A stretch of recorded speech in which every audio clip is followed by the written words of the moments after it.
서울 전역 그리고 경기 남부 12개 지역을 갖다가 싹 묶지 않았습니까? 그럼 노원구를 가도 강남이 똑같은 규제예요. 그럼 노원구를 가려고 할까요? 강남을 가려고 할까요?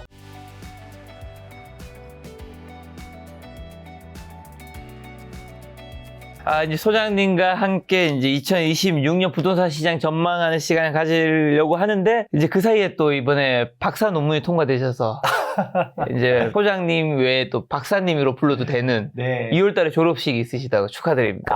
네. 진짜 고생 끝에. 그럼 김 박사님의 이제 전망과 분석 시간을 한번 가져봐야 되는데, 자, 작년에 서울 아파트 값이 2006년 이후 19년 만에 최대 상승폭을 기록했다고 뉴스 기사 많이 봤었는데, 그 근본적인 이유는 뭔가요? 사실 이거 말 잘해야 되는데 뭐냐면 여러분들 이미 다 알고 계십니다. 그냥 사실 김작가 TV에서 나와서도 얘기한 적 있었을 거예요. 이제 이재명 정부로 바뀌게 되면 분명 올라간다. 결국은 우리가 진보 정권이 잡으면 무조건 올라간다라는 건 논리적 비약이지만, 항상 진보 정권이 잡았을 때마다 하는 정책들이 있는데 그게 결과론적으로 집값 안정을 추구하지만 사실은 집값 상승을 견인하는 역할을 했었었다 라는 얘기들을 했었어요. 일명 대표적인 게 다주택자 규제를 하게 되면 소위 말하는 똘똘한 한 채 선호 현상이 더 커지는 부분들. 그렇다 보니까 2025년도가 역대급 상승이다 라고 말은 하지만 사실 체감이 잘 안 되시는 분들도 많으실 거예요. 그러니까 서울에서도 상급 지역들은 엄청나게 올랐고요. 그리고 중급 지역들도 전고점 돌파하기 시작했지만 당장 똑같은 서울이 아니라 노도강, 금강구와 같이 서울 외곽 지역들은 전고점 대비해서도 아직도 마이너스 2억 3억인 곳들이 존재하고, 수도권 같은 경우도 분당, 판교, 과천 뭐 이런 데들은 어마어마하거든요. 지금 가격대들이 정말 쫙 치고 올라가고 있는 반면, 사실 이제 회복하는 곳들, 아직도 찬바람 부는 곳들 온도 차이가 어마어마합니다. 그렇다 보니까 지방은 더 말할 것도 없고, 똑같은 서울에서도 아파트와 비아파트 간의 격차, 그리고 아파트끼리에서도 똑같은 지역이라 하더라도 신축과 구축의 격차가 계속적으로 커지는 일명 양극화 현상이 계속적으로 초래되고 있습니다. 요즘처럼 환율도 급등하고 이 위험한 시기에는 몰라서 못 받고 있는 돈부터 다 챙기는 게 진짜 중요하거든요. 그래서 저도 요즘 받을 수 있는 지원금들부터 다 챙기고 있는데요. 약정 지난 인터넷, 정수기, 휴대폰부터 카드 발급, 캐시백까지 가만히 두면 최대 148만원 손해인 겁니다. 갑자기 돈을 왜 줘? 이상한 거 아니야? 생각할 수도 있는데, 이게 나라에서 정한 지원금이라 무조건 챙겨야 하는 거거든요. 근데 아무도 알려주지 않으니까 놓치는 사람들이 너무 많은 거죠. 방법도 너무 쉬운 게, 아정당에 전화 한 통이면 설치 당일 바로 입금해주고, 다른 곳보다 혜택이 적으면 차익 120% 보상까지 해줍니다. 심지어 365일 24시간 상담이 가능하니까 지금 받을 수 있는 지원금이 얼마인지라도 꼭 확인해 보세요. 참, 아정당이 이사,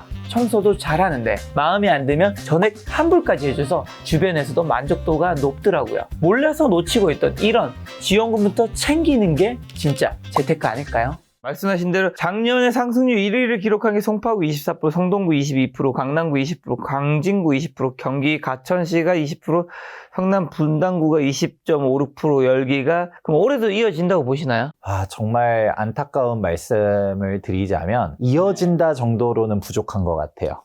부족하다. 네, 엄청난 대폭등이 나타나지 않을까라는 생각을 하고 있고요. 그러면 이제 뭐가 좀 달라지느냐가 이제 생각을 해보실 텐데, 사실 2025년도 상승 자체는, 그러니까 하반기 상승은 이재명 정부의 탓인 건 맞아요. 근데 2025년도 상반기는 애초에 이재명 정부 출범도 하기 전이었고요. 그리고 집권하자마자 이제 6월 달에 대폭등이 한번 왔었는데, 그거를 이재명 정부 탓이라고 말하기는 좀 애매하죠. 그러니까 이제 기대감이 반영된 거는 맞지만, 근데 이제 9.7 대책 이후로 급격하게 상승한 것부터는 이제 이재명 정부의 이제 정책의 영향들이 이제 받기 시작하는 건데, 근데 이제 본격적인 집권 2년 차를 맞이하다 보니까 사실 이제 진짜 카드들은 본격적으로 나올 거란 말이죠. 그렇게 하게 되면 이런 정책에 따른 부작용들이 이제 본격화되는 것이 일단 첫 번째. 그리고 두 번째, 2026년도부터는 이제 서울을 필두로 해서 공급 부족이 본격화됩니다. 이게 진짜 답이 없거든요. 그래서 여전히 공급 부족을 얘기하면 크게 두 가지 부류로 나눠져요. 네. 여전히 공급 부족은 허상이다 라고 말하시는 분들도 있고요. 전문가분들 중에서도 공급 충분합니다. 당장 국토교통부조차도 공급 많습니다 라고 말하지 않습니까? 그런데 진짜 공급은 부족해요. 근데 여기에서 공급이 부족한 거는 알겠어. 근데 공급이 부족하다라고 해서 집값 꼭 올라가는 거 아니다 라고 하면서 그에 따른 해석을 좀 달리 하시는 분들 크게 두 부류로 나눠지는데 우선은 하나씩 짚고 넘어가 보도록 하자면 네. 공급은 진짜 부족해요. 현재 지금 부동산 원이나 국토부에 대한 통계랑 민간 통계랑 좀 괴리감이 있습니다. 국토부 같은 경우는 한 2만 건대 중반 2026년도 서울 아파트 입주 물량 그렇게 잡고 있고요. 근데 이제 민간 통계 기준으로는 1만 건대 중반으로 잡고 있어요. 이 만 건의 괴리가 어디서 나타나는지도 좀 생각해 보면 재밌는 포인트긴 한데 일단은 2만 건대 중반이냐 만 건대 중반이냐를 떠나서 우리 제일 중요한 거. 그래서 2026년도에 입주하는 대단지가 뭐가 있냐 생각해 보면 없습니다. 딱 2026년도에 1000세대 넘어가는 대단지 4개밖에 없습니다. 지금 이미 입주장 시작한 잠실 르엘 있고요. 좋아 보이더라고요. 아유, 엄청 잘 지었죠? 대조 1구역, 힐스테이트 메디알레, 그리고 방배 5구역, DH 방배, 그리고 마지막으로 작년에 정말 로또 청약으로 많이 많았었던 반포주공 1단지 3주구, 레미안 트리니원 이렇게 4개밖에 없어요. 1000세대 넘어가는 게 이 정도고요. 나머지는 뭐 700세대,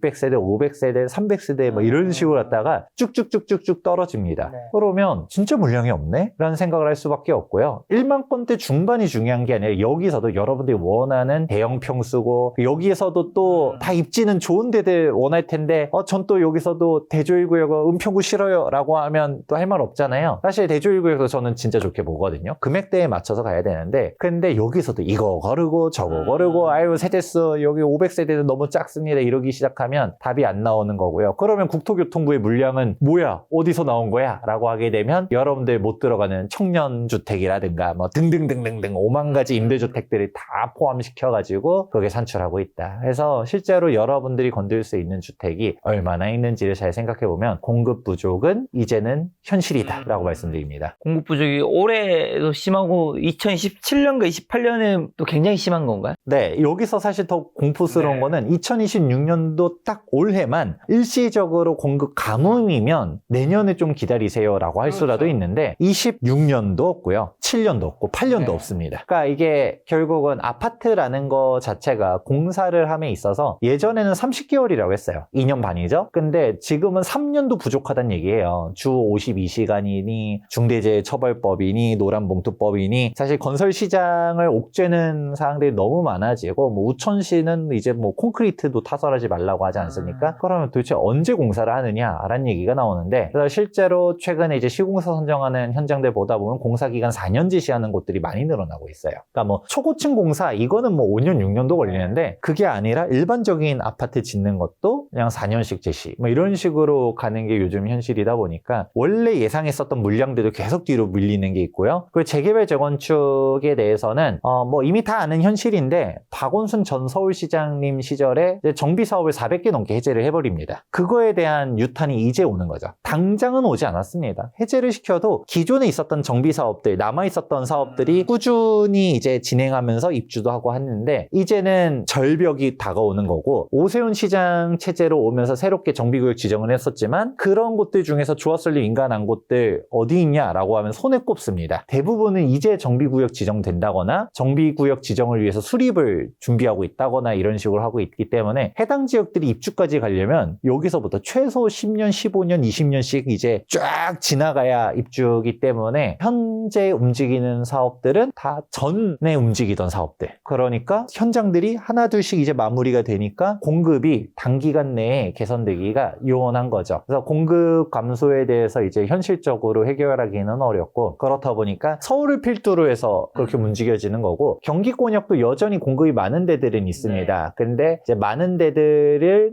이제 뭐 그런 곳들 소수 예를 들어 평택이라든가 김포라든가 저기 파주라든가 뭐 이런 일부 지역들 지방들이 막 이제 좀 많은 곳들, 뭐 인천도 그렇고 다른 대부분의 경기도 권역들도 2026년도 늦어도 2027년도부터는 공급량이 이제 쫙 줄어드는 곳들이 늘어나기 시작하고요. 이제 지방 같은 경우도 마찬가지입니다. 지방도 여전히 미분양 많은 곳들은 많지만 이 높아진 공사비 때문에 이제 신규 사업들을 못 해요. 지금 지방에서는 시행사 무너지는 거는 이제 너무 당연하다고 해야 되나? 너무 이제 익숙하고요. 이제 시공사들도 디폴트 나면서 이제 무너지는 지방 현장들 중심으로 하던 시공사들도 많이 힘들어지고 있거든요. 그런 식으로 가는데 그러니까 어떻게 신규 프로젝트를 하겠습니까? 그래서 기존에 있었던 물량들 밀어내기가 거의 마지막이고 그러고서도 지방도 이제 뭐 빠르면 2027년도 늦어도 2028년도부터는 공급량이 딱 끊어지는 시점들이 이제 하나둘씩 오고 있거든요. 그래서 서울이 이제 필두다라고 표현했었던 것처럼 서울이 2026년도부터 이제 생기는 거고 다른 지역들도 공급 절벽이 하나둘씩 올 거다라고 말씀드립니다. 아까 제가 말씀드린 정책 부작용. 이재명이 정부 유례없는 고강도 정책을 펼쳤죠. 단기간에. 근데 시장이 반대로 움직인 이유는 뭐죠? 주담대 제한, 뭐 토지거래 허가 확대가 또한 한 채의 매수 쏠림 부추긴 건가요? 네, 맞습니다. 사실 이거는 제 매번 말하는 거긴 하지만 그래도 또 말씀드리도록 하자면 그러니까 의도와 효과가 전혀 반대로 움직입니다. 예를 들어서 이런 거죠. 분명 또 저 나오면 여기 댓글에 김재경 소장 또 너는 상승한다고 얘기할 수 있겠죠. 저는 진짜 상승한다고 생각하니까 이 말씀을 드리는 거고 실제로 그러니까 투자도 하는 거고 이제 그렇게 말과 행동을 똑같이 하는 건데 중요한 거는 왜 움직이느냐라는 거죠. 우리가 이 부동산 정책을 이념으로 접근하면 안 돼요. 이거를 좀 냉정하게 봐야 되는 건데 감정적으로 생각하면 이럴 수 있어요. 대한민국 전체에 주택이 2천만 호의 주택이 있습니다. 이렇게 많은 주택들 그래서 주택 보급률은 100이 넘어가거든요. 그러니까 이제 보통 주택 보급률 가구당으로 따지기 때문에 그러면 내 집이 왜 없지? 무주택 가구가 44% 정도 돼요. 그럼 무주택 가구 입장에서는 야, 내 집이 왜 없어? 라고 했었을 때 그럼 다주택자가 엄청 많냐? 라고 하면 그렇지도 않아요. 1주택도 한 뭐 44%인가 그 정도 되고 2주택자가 한 11% 그래서 기억나는 건 3주택자 초과자가 4% 정도밖에 안 됩니다. 그러면 뭐 2주택까지는 뭐 일시적 2주택도 있을 수도 있고 혼인학과도 있을 수도 있고 뭐 다양한 요소들이 있잖아요. 그러니까 논외로 친다 하더라도 야, 저 다주택 투기꾼들 때문에 내 집이 없구나 라고 생각할 수 있지 않겠습니까? 그렇죠. 야, 쟤네들을 좀 옥죄해서 다주택자들을 집을 토해내게 만들어야지 집값도 떨어지고 내 집도 생기고 라고 생각할 수 있어요. 그런데 여기서 생각하는 거는 생각은 할 수 있지만 문제는 현상이 어떻게 발생되냐면 집을 팔죠. 문제는 가치가 없는 집들을 팝니다. 내가 여러분들이 원하는 집을 파는 게 아니라 지방에 있는 집들을 먼저 팔고 수도권에 있는 집들을 팔고 서울 외곽을 팔고 빌라를 팔고 오피스텔을 팔지 그리고 아파트를 팔아야 되는 상황이 오면 구축을 팔지 신축을 팔지 않는다라는 것이죠. 그렇다 보니까 매도 물량이 나오는 쪽들은 지금 힘을 못 쓰는 거고 그러니까 맨 처음 시작할 때 서두에서 말씀드리지 않았습니까? 양극화가 심해지고 있다. 그게 결국은 매물이 나와 있는 곳들 쏠림 현상이 있는 곳들은 사실 가격이 이제 힘을 못 받는 것이고 근데 사람들이 오히려 거꾸로 정리를 하고서 돈 다 합쳐서 사야지 하는 곳들 매수 쏠림 현상이 있는 곳들은 가격들이 계속 올라가고 있는 그런 현상들이 나오는 게 첫 번째고요. 똘똘한 한 채는 뭐 많이 얘기했었고 그러면 사실 이게 이번에 11호 부동산 대책이 그것만 있었냐? 그게 아니죠. 토지거래 허가구역도 있었잖아요. 그러니까 일명 지방에서 원정 투자하시는 분들이 워낙 많아지니까 이걸 막아야겠다. 전세를 낀 갭 투자를 막아야겠다. 뭐 갭 투자가 아니라 갭 투기라고 부르시는 분들도 있지 않습니까? 그러니까 이거 갭 투기를 막아야겠어! 라고 해서 토지거래 허가구역 싹 묶습니다. 그러니까 이제 실거주자만 매수를 해야 되고요. 그리고 다주택자면 또 팔아야 돼요. 이게 또 아이러니하게 오히려 어떤 시그널을 주냐? 서울을 갈 거면 다 파세요가 됩니다. 지금 토지거래 허가구역이 다 묶이고서 이제 부동산원에서 이제 월간 통계들이 나오거든요. 그래서 외지인들이 서울을 매수하는 비중들을 살펴보게 되면 지금도 지자체에 따라서 뭐 20% 넘게 사는 사람들이 되게 많고요. 근데 강남 3구 같은 경우는 이미 4월 달부터 이제 토지거래 허가구역이 싹 전면적으로 강남 3구, 용산구 묶이지 않았습니까? 그럼에도 불구하고 낮을 때는 한 10몇 %, 뭐 높을 때는 20몇 %가 외지인들이 지금도 사요. 근데 이게 낮다라고 생각하실지 높다라고 생각하실지는 각자 생각하겠지만 저는 진짜 높다라고 생각합니다. 왜 그러냐면 생각을 해보세요. 지금 지방에서 서울을 사는 사람들에 대한 통계거든요. 그러면 지방에서 내 삶의 터전이 다 있었을 텐데 그걸 다 버리는 거죠. 지방에 있는 집만 팔고서 서울에 자산만 이전하는 건 할 수 있어요. 근데 내가 여기 사업체가 있든가 병원을 하든가 아니면 애 교육이라든가 뭔가 있을 텐데 강남을 이제부터 살 거면 무조건 강남에 실거주를 해야 돼. 실거주를 안 하면 애초에 허가조차도 안 해줄 거야. 그러면 내가 싹 털고 강남을 들어가면서라도 강남을 사야겠어라고 결심한 사람들이 전체 거래 건수의 10몇 %가 있다라는 것도 저는 대단하다고 생각합니다. 그러니까 그런 식으로 나타날 정도로 움직이게 되는 거고, 그러니까 이제 아이러니하게도 오히려 이번에 11호 부동산 대책 가장 큰 특징 중 하나가 강남은 달라진 게 없단 거예요. 강남은 이미 11호 대책 전부터 조정 대상 지역이었고요, 토지거래 허가 구역이었고요, 투기 과열지구였습니다. 원래. 그러니까 뭐 마포, 성동, 강동, 광진 이런 데들이 일명 풍선 효과, 여기는 규제가 아닙니다 라고 하면서 하면 쭉쭉쭉 올라갔었는데, 서울 전역 그리고 경기 남부 12개 지역을 갖다가 싹 묶지 않았습니까? 그럼 노원구를 가도 강남이 똑같은 규제예요.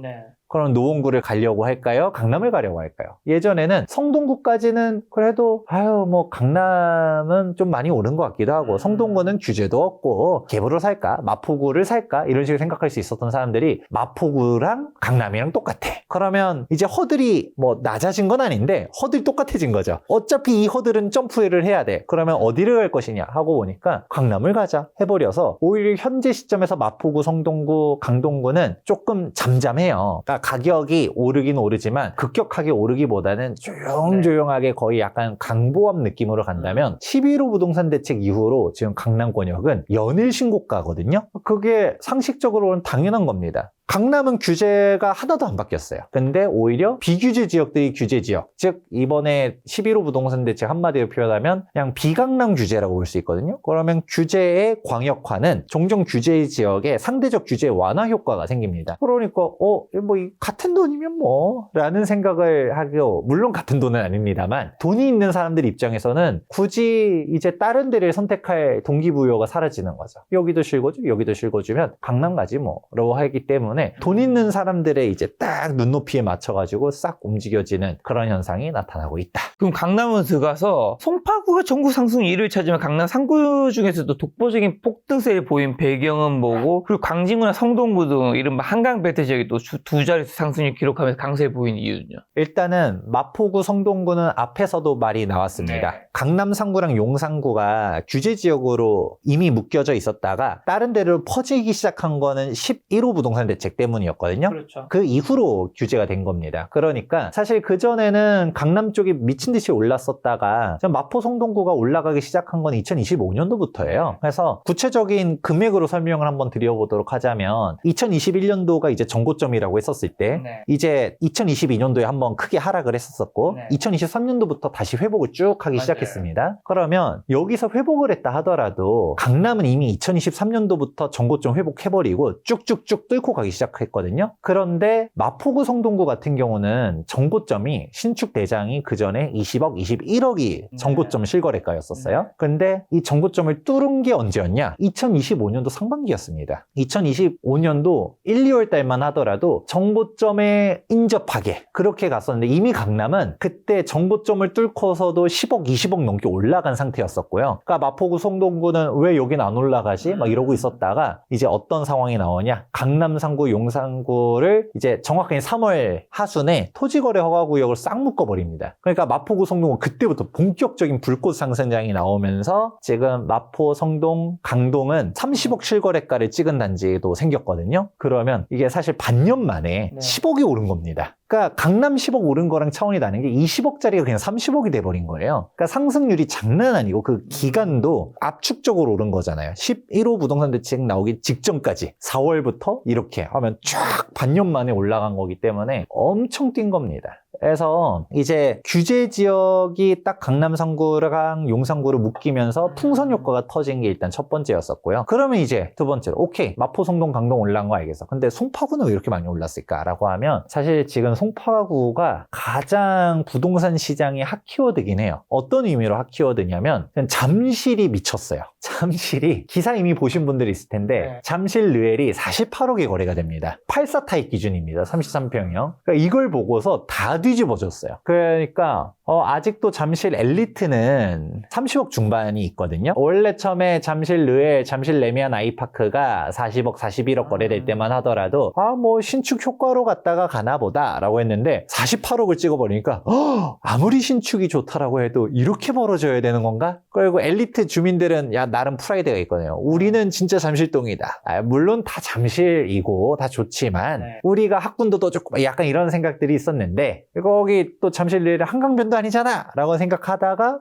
이렇게 되니까 이게 뭐야? 그럼 진짜 잠실이고 한강 보이고 하는 잠실주공 5단지는 도대체 재건축 이후로는 얼마가 될 거야? 잠실 우성, 아시아 선수촌 얼마가 될 거야? 아니 그 가격이 파바바박 뛰어 올라가고 있고요. 오히려 상대적 박탈감들을 느끼는 게 지금 대치개포. 잠실이 사실 작년부터 조짐들은 있었어요. 작년, 재작년에도 항상 대치개포가 더 윗급이었었습니다. 그러니까 잠실이 턱 밑까지 쫓아오니까 야 우리 너무 싸다 하니까 또 올라가고 쫓아오니까 넘어가고 뭐 이런 상황들이 있었었는데 이번에는 물론 뭐 일반적인 잠실보다는 이제 잠실 르엘이 사례긴 하지만 갑자기 팍 튀어 올라갔잖아요. 꺾었거든요. 그래 버리니까 야 이게 뭐야?가 돼버린 거죠. 그래서 요즘 새롭게 뜨는 트렌드가 새롭게 뜬다라기보다도 이미 이전부터도 힌트는 있었었지만 얼죽신, 무조건 얼어 죽어도 신축이다. 그러니까 이제 구축들은 싫다라는 거죠. 신축 커뮤니티들 얼마나 잘해놓지 않습니까? 그러니까 신축 쪽으로 가려는 트렌드가 너무나도 세지고 있고 그러니까 입지보다도 신축인 게 되게 커지거든요. 지금 그러니까 분명 대치개포 좋지만 잠실 신축이 더 좋다라는 거죠. 가격적으로는. 실제로 마포구 성동구 좋지만 여기서 아까 30억도 얘기하지 않았습니까? 근데 마포구 성동구의 30평대 구축은 여전히 찾아보면 12억에서 15억이 있어요. 근데 지금 은평구를 또 보게 되면 신축이 이제 15억이에요. 그러면 입지가 한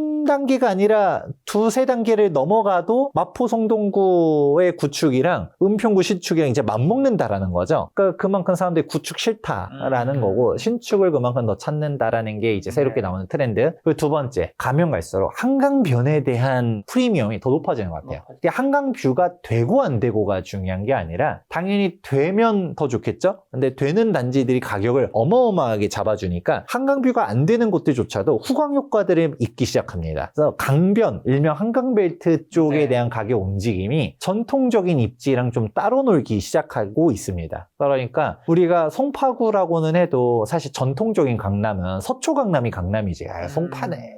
에이, 잠실까지는 좀 그래도 인정해주지만 나머지 송파도 아니야 라고 했었었는데 근데 그 송파구 잠실이 팍 치솟아 버리니까 송파구의 위상도 덩달아서 뛰어 올라가고 있다. 그래서 전반적인 송파구 상승률도 나쁘지 않았지만 여기서도 유독 잠실의 상승폭이 어마어마했었다라는 게 큰 특징입니다.